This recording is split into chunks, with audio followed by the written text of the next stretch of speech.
What is up, guys? This is your homeboy Daniel from Tiny Studio Production, and today we got one of my childhood friends, Mr. Seedyrivers. How you doing today, brother? I'm doing all right, man. How about you? Pretty good, bro. How's your year been going, bro? Surprisingly, a lot better than I expected.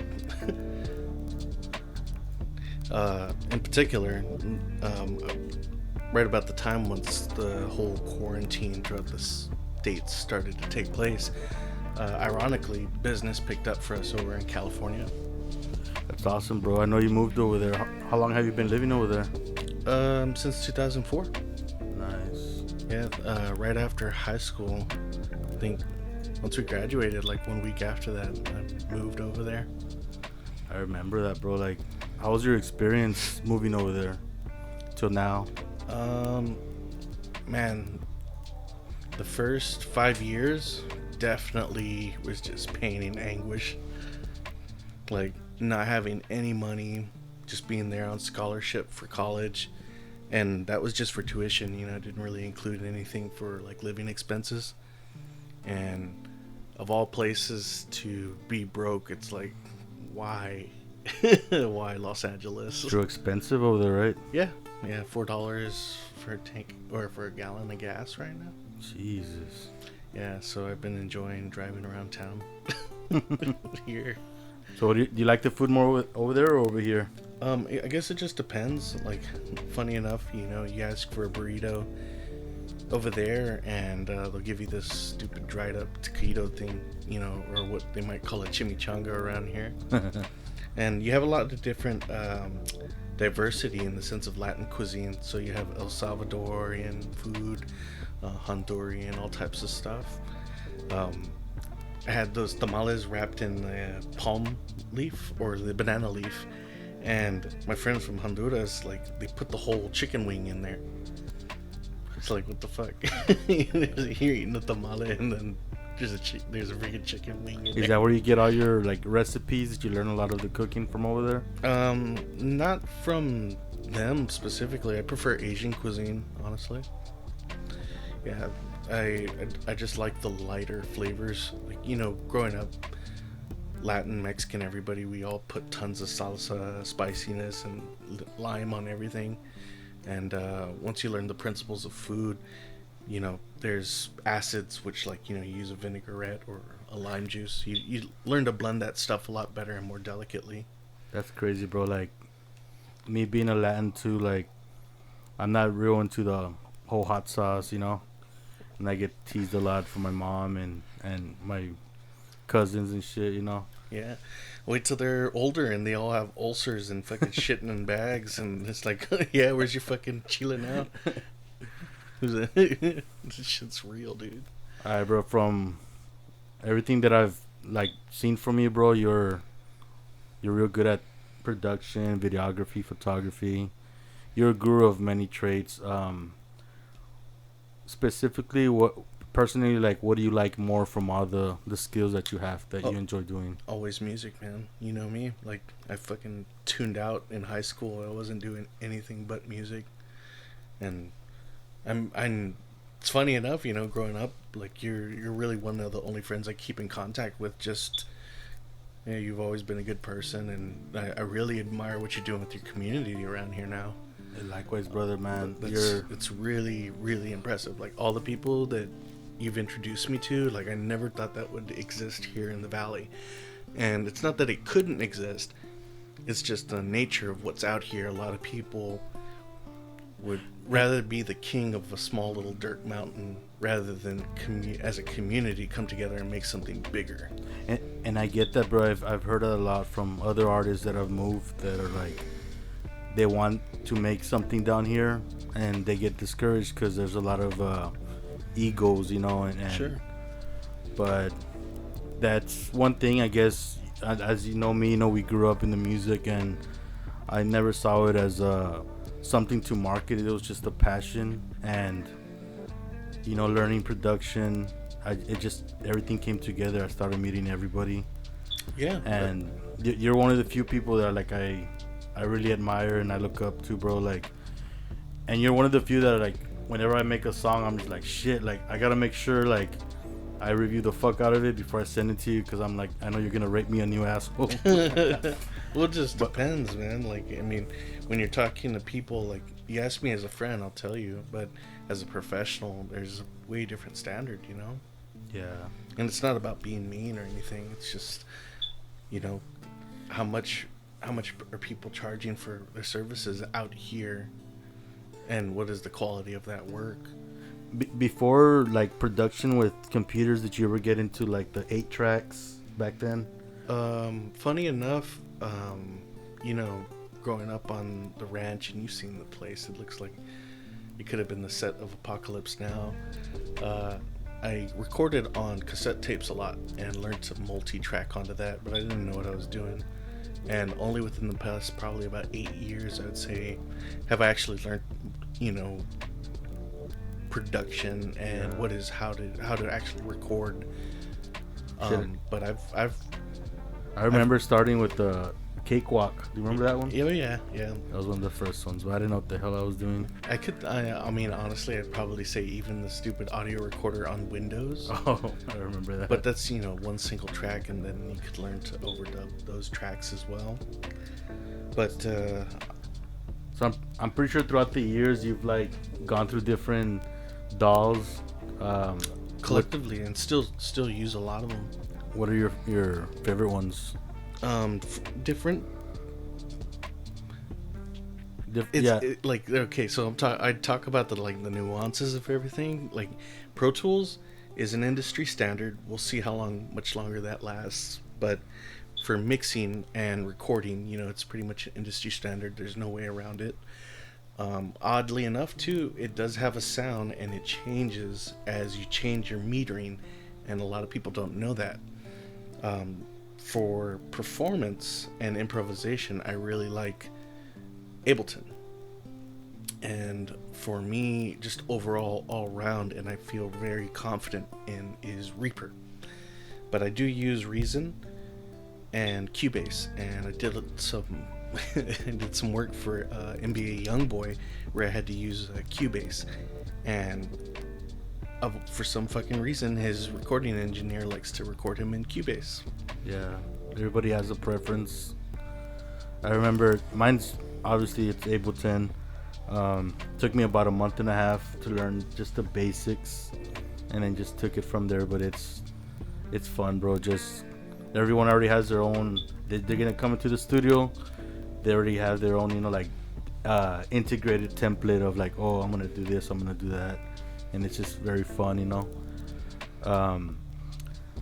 What's your favorite VST? Depends on the situation, I feel, but overall favorite tool, VST or just plugin, I would say Melodyne. Nice. I mean, I could just do so much stuff with that. It's a lot. You gotta have a lot of patience, though, right? Like I've tried using that, and I don't know. I know it's time consuming. Yeah, and I mean, what it's capable of doing is incredible.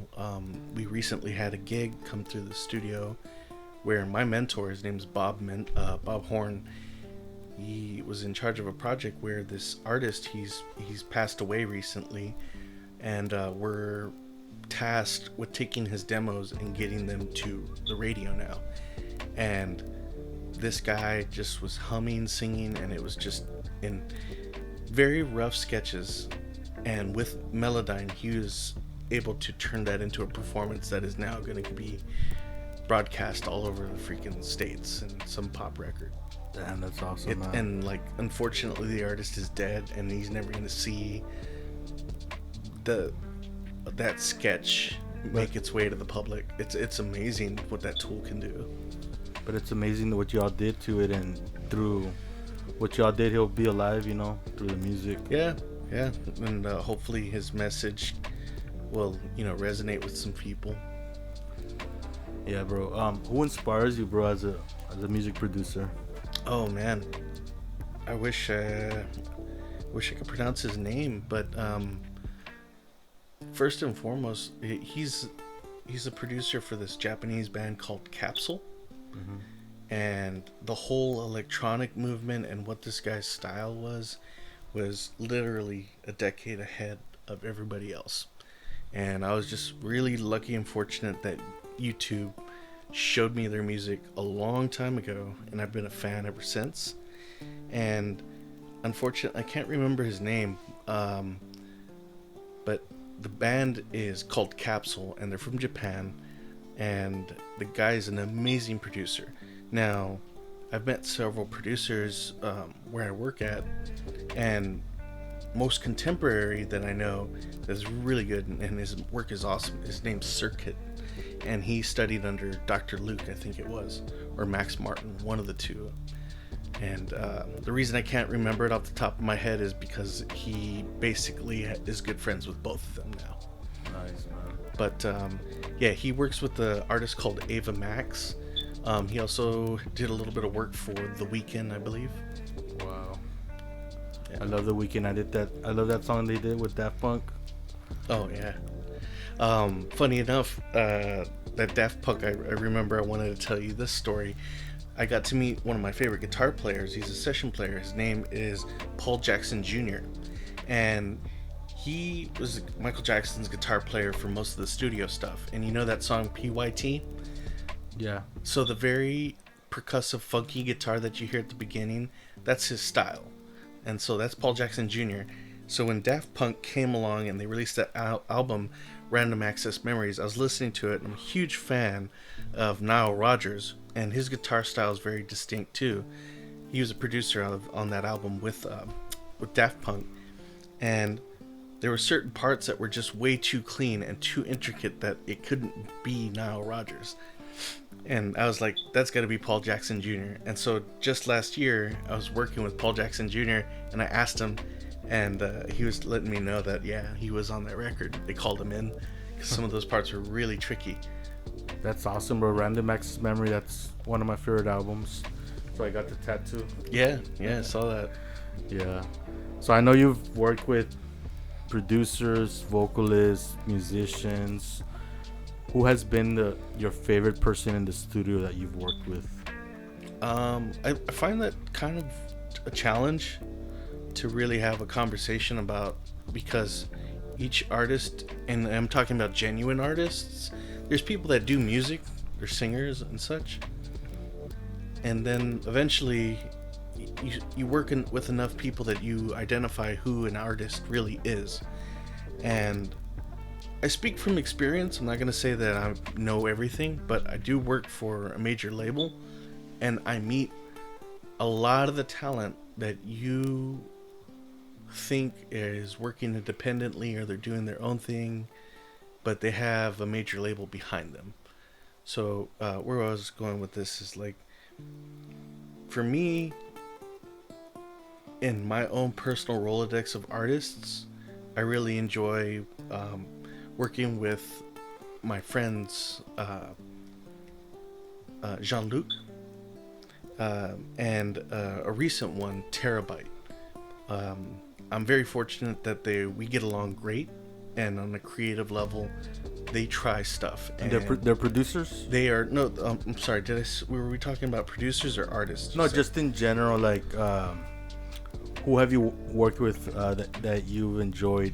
You know, as far as it could be artist, producer, musician. Oh man, that list is just way too big. I thought we would. I misunderstood the question, but if I had to say so, I mean, like, I had an artist that I worked with. He's my mentor's client, and his name's Brian Culberson. And this guy picks up an adult contemporary jazz album award every year, and he still hires full live band. He works with the top session musicians. Like the last record we did had Bootsy Collins in, as well as Paul Jackson Jr. and several people. But hearing that quality of musicianship, you know, we grew up and you got everybody that says that they can play an instrument. When I got to record those people, and these are top session players, it's like they don't make mistakes, and it's so impressive to me that they know their instrument, their craft so well, and you're paying them, you know, sometimes $500 an hour, you know, It's amazing, man. And they better show up in other shit. Because yeah, you don't want to be in a position where they're like, oh no, sorry man, I'll get it again. It's like, dude, we still gotta cut 5 songs. Like, they come in, they dial in the sound, they know what they're doing, you know. And man, I really appreciate that, because time is valuable, and I really appreciate when you get someone in the studio and they come prepared. Yeah, Because you could tell when someone comes in and you're like, oh, you didn't practice, or sure. So you working with the highest, like professional people that are ready to jump in. That speeds up the process with everything, and it's just, I'm great. I'd be grateful for that. Yeah, you could see it a lot when there's an understanding when a lot of people with their cell phones nowadays, they'll be singing, and the fact of the matter is, like, if they're not experienced enough, if it's a demo session, that's totally fine. But if they're really trying to shoot and cut for final vocals, it's like, don't have your cell phone with you in the booth, because the moment you do, like, hopefully this camera could show it, it's like you're here, you're on access, and then the moment you go off access to look or read, it changes the sound, and immediately right there, you're already fucking up yourself for not getting a pro pop record. Yeah. Because the high frequencies and the directionality of the sound is now off access, and the performance, the heart isn't there, because here you're supposed to be singing whatever the theme of the song is, and then they go off and they're like looking over here, Yeah. So it doesn't really work out that well for people. Again, if they're prepared, they'll go in there and then they'll spit on the mic and do it right. So, any advice to the new artists, to local artists, the up and comers? Anybody that's seeking, just like you said, Danny, I'll reiterate that, like, learn your lyrics. Don't go in with a cell phone. Don't go in with a crutch. Like, it's okay if it's a demo, but if somebody's putting up their time, investment-wise, like as a producer, to develop you, treat that person's time with respect, and don't show up unprepared. Have your lyrics ready, and have your performance ready. Because I've been in situations, and luckily the meter's running. At the end of the day, that person's paying that bill. It's like, I don't care if you want to keep going, that's fine. It's free. You're paying by the hour. Like, if you're not prepared, that's not my fault. That's very good advice, bro, because if you learn the lyrics, you're not going to be focused on, like, I'm going to miss a word. You're already have it memorized, and now you're just focusing on delivery. Yeah. I've got rappers that I work with, and for the ones that do listen and we work really well together, I feel our relationships are growing and their music gets better for it. And one of those pieces of advice that I've kind of impressed upon them was learn your lyrics, front end, in and out, and your rhythm. Some people, they are in a position where, like, oh, well, I have to sing it, I can't just punch it in. It's like, well, then you really don't know it. You're just going through muscle memory, and that's good too if that's the way you work, and as an artist, that's the way it works for you, cool. But that's going to cost you time, and that's going to cost you money. And if you just know your lyrics, like, okay, cool, just take me, 2 bars ahead, and I'll punch in, because I know what the fuck I'm doing. I know what, you know where you're going, and you're going to do it well. It's awesome, bro. Some really good advice. What are your plans for 2021? I've got several clients that I've developed over this particular year. I'm looking to explore that. With the recent release of one of the artists that I work with, his song, it's garnered me a lot more attention for mixing, which I'm looking forward to trying to do more of that. I really would like more to do production. Mixing is definitely something I want to get great at sometime, but you can only be really great at a few things. And I really feel that me working with an artist, helping them find their sound, is really what I like to do a lot more. I can be in a studio with a vocalist for 10 hours working on the same line. Nice. But if they're not, it just depends, are they an artist? Cool. cool, and am I developing them? Like, what's my incentive to work with them? Like, if anyone wants to work with you, where can they get a hold of you? Currently right now, I guess it's problematic in the sense of working anybody locally here within probably the people that are watching your podcast. I could do anything remote, so if they want me to tune vocals or like comp a performance, Mix and master? yeah, I wouldn't do mastering, but I can mix people's songs. I could, just reach out to me on my Instagram or something like that. Okay. I keep a very low profile. I don't really make a big stink about anything. I don't really have to worry too much right now about like finding clients. I really focus on people that really want to do this.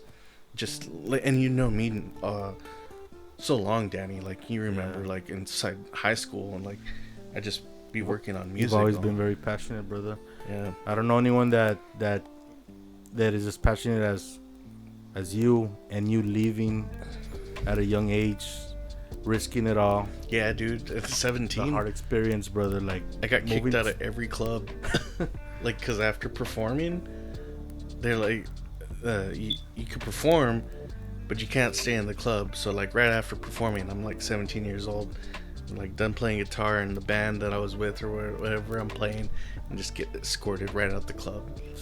Fucking sucked. Yeah, brother. for until I was 21, man. So any last message, any shout outs? Well, I'm very curious to know more along the lines of, like, we've talked a little bit about this podcast. Like, it's one thing to be having me on it, and I think it's really great. I'm really appreciative that you even want me on this, and I'm more eager to be a part of that conversation with the people that hopefully find this interesting. But the community that you're helping develop or like draw attention to, like, I'm sorry, I don't want to lose my train of thought on this, but it's those people that I'm very eager to have a dialogue with, I guess you'd say. It's like, it's one thing to be here and be up and on a pedestal to some degree for what I'm doing, but I really find what you and like Quest, Black, Javier, and Sylvia, the other people that are down here in South Texas or the Rio Grande Valley specifically, what you guys are working on, there's an incredible future that could happen here, for artists, culture, community, as our ancestors, or how is it? It's not ancestors, I guess you say. Essentially the generation that's before us, like our parents are, they're part of the dying breed. Once they pass, it's going to be people like you and myself. And for people that are still here in the valley, like you, Danny, you guys are essentially pioneering what tastes will be here. And up until what I'd say maybe a couple years ago, how would anybody have been interested in the lo-fi trip hop scene, And the funny thing is, like, that's music. At like 12 years ago, I was digging in on that, And you know how long it takes things to get down here in the valley. But you guys are in a position to create your own wave, your own sense of culture and community. We don't need to be in bigger cities anymore to make those things happen. So, and that's the goal, brother. Like, I hope that it wasn't too long-winded, but essentially, like, you're in a position of pioneering a community of art, like, and like, what's that, Crisp Gallery? Oh yeah, Rocky. Yeah, amazing. Man. That's I want to meet that guy, and we'll meet him. I really wish there was I wish this community could have existed when we were growing up. And I think the internet and just technology has allowed things to really accelerate and grow quicker. Yeah, and it's gonna keep growing, brother. And I hope that whatever I do in the movement, you'll be part of it as well. Sure. Yeah, I mean, you don't really get a choice, man. My family's around here. Yeah. I met one person who is really I consider him really successful out in California, and he's been on several records. I think I told you about him. His name's Joe Vassetti. He's from Brownsville, and that guy has worked as an engineer on so many high-profile records, like that were part of our childhood. Tragic Kingdom from No Doubt being one of them. And just like Gwen Stefani, brother. when I met him, he had a similar situation. It was a very, very heartfelt conversation I had with him once I found out that he was from Brownsville. And he said, dude, you're one of the few fucking people like that ever made it this far. And he's older than me. And there's a sense of pride in being able to overcome the adversity that from coming from such a small town like here and doing it on your own in a big city, and especially in such a competitive industry.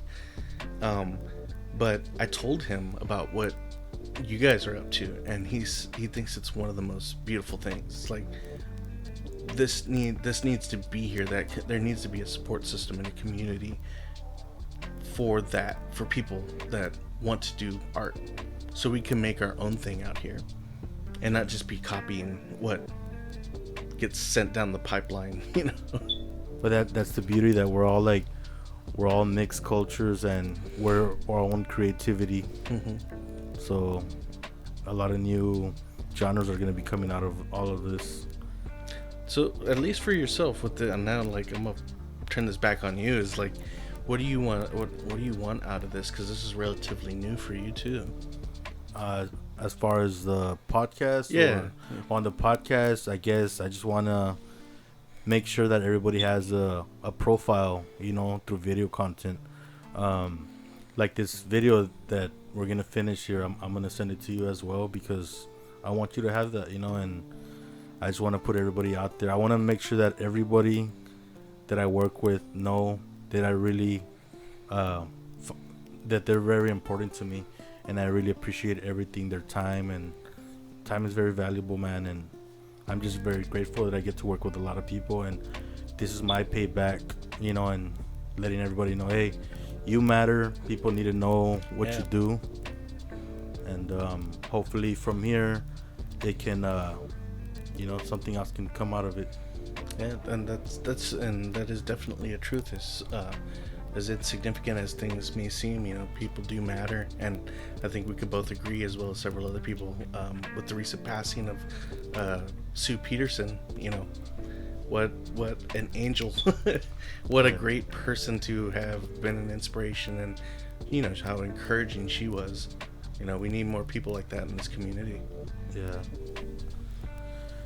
Well, thank you for coming, brother. I really appreciate your time, and this concludes your second episode with Seedyrivers. Seedyrivers, sorry, my accent. But there's gonna be more new. There's gonna be other artists and talented people that are gonna be coming. Yeah, man, I'm looking forward to catching those, and you know, unfortunately when I have to go back to California, I'm looking forward to seeing how you make this grow, and the people that hopefully get attracted to this. Well, thank you guys. Music, peace, and love. Latest.